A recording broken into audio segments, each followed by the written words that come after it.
ಆಪ್ತ ಸ್ನೇಹಿತನ ತಲೆದಂಡಕ್ಕೆ ಸಿದ್ದರಾಮಯ್ಯನವರು ಲೆಕ್ಕಾಚಾರ. ಹೈಕಮಾಂಡ್ ಮನವೊಲಿಕೆಗೆ ಮುಂದಾಗಿದ್ರು ಸಿಎಂ ಸಿದ್ದರಾಮಯ್ಯನವರು. ಮೊದಲು ವೇಣುಗೋಪಾಲ್ ಮೂಲಕ ಸಿಎಂಗೆ ಕಾಲ್ ಬರುತ್ತೆ. ರಾಜಣ್ಣ ರಾಜೀನಾಮೆ ಪಡಿರಿ ಅನ್ನುವಂತಹ ಸಂದೇಶ ವೇಣುಗೋಪಾಲ್ ಮೂಲಕ ಮುಖ್ಯಮಂತ್ರಿಗಳಿಗೆ ತಲುಪುತ್ತೆ. ಆದರೆ ಆಗ ಒಪ್ಪದೆ ಸಮಯವನ್ನ ಮುಖ್ಯಮಂತ್ರಿಗಳು ಕೇಳಿರ್ತಾರೆ. ಹೈಕಮಾಂಡ್ ಬಳಿ ಸಿಎಂ 10 ದಿನ ಟೈಮ್ ಅನ್ನ ಕೇಳಿದ್ರಂತೆ. ಈಗಷ್ಟೇ ಅಧಿವೇಶನ ಆರಂಭ ಆಗಿದೆ, ಸೆಷನ್ಸ್ಗಳೆಲ್ಲ ಮುಗಿದು ಬಿಡ್ಲಿ, ಆಮೇಲೆ ನೋಡ್ಕೊಳ್ಳೋಣ ಅಂತ ಹೇಳ್ತಾರಂತೆ. ಆಗ ರಾಹುಲ್ ಬಳಿ ಮಾತನಾಡುವಂತೆ ವೇಣುಗೋಪಾಲ್ ಕಾಲನ್ನ ಕಟ್ ಮಾಡಿಬಿಡ್ತಾರೆ. ರಾಹುಲ್ ಗಾಂಧಿಗೆ ಕಾಲ್ ಮಾಡಿದಾಗ ಹೇಳಿದ್ದು ಎರಡೇ ವಿಚಾರ: ನಾವು ಹೇಳಿದ್ದನ್ನು ಕೇಳಬೇಕು, ಅವರನ್ನು ವಜಾ ಮಾಡಬೇಕು, ಅಷ್ಟೇ ಅಂಥೇಳಿ ರಾಹುಲ್ ಗಾಂಧಿ ಕೂಡ ಕಾಲ್ ಕಟ್ ಮಾಡಿದ್ರು ಅನ್ನೋದು ಗೊತ್ತಾಗ್ತಾ ಇದೆ. ಈ ಮೂಲಕ ರಾಜಣ್ಣ ವಿಚಾರದಲ್ಲಿ ಯಾವ ರೀತಿಯ ನಿರ್ಧಾರಕ್ಕೆ ಮೊದಲೇನೆ ಬರಲಾಗಿತ್ತು ಅನ್ನೋದು ಕೂಡ ಸ್ಪಷ್ಟವಾಗಿ ಗೊತ್ತಾಗ್ತಾ ಇದೆ.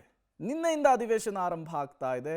ಅಧಿವೇಶನದ ಮೊದಲ ದಿನವೇ ರಾಜಣ್ಣ ಅವರ ಸಚಿವ ಸ್ಥಾನದಿಂದ ವಜಾ ಮಾಡುವಂತಹ ಕೆಲಸ ಆಗಿದೆ.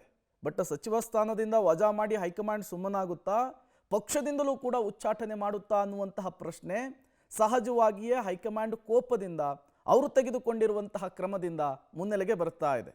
ಈ ಮೂಲಕ ಅದು ಸೋನಿಯಾ ಗಾಂಧಿ, ರಾಹುಲ್ ಗಾಂಧಿ ಜೊತೆಗೆ ಪ್ರಿಯಾಂಕಾ ವಾದ್ರಾ, ರಾಬರ್ಟ್ ವಾದ್ರಾ ಇವರುಗಳನ್ನು ಪ್ರಶ್ನಿಸಿ ಅವರ ನಡೆಗಳನ್ನು ಟೀಕಿಸಿ ಕಾಂಗ್ರೆಸ್ನಲ್ಲಿ ಉಳಿಗಾಲ ಇಲ್ಲ ಅನ್ನುವಂತಹ ಒಂದು ಮೆಸೇಜನ್ನು ಕೂಡ ಹೈಕಮಾಂಡ್ ಸ್ಪಷ್ಟವಾಗಿ ರವಾನಿಸಿದಂತೆ ಕಾಣಿಸ್ತಾ ಇದೆ.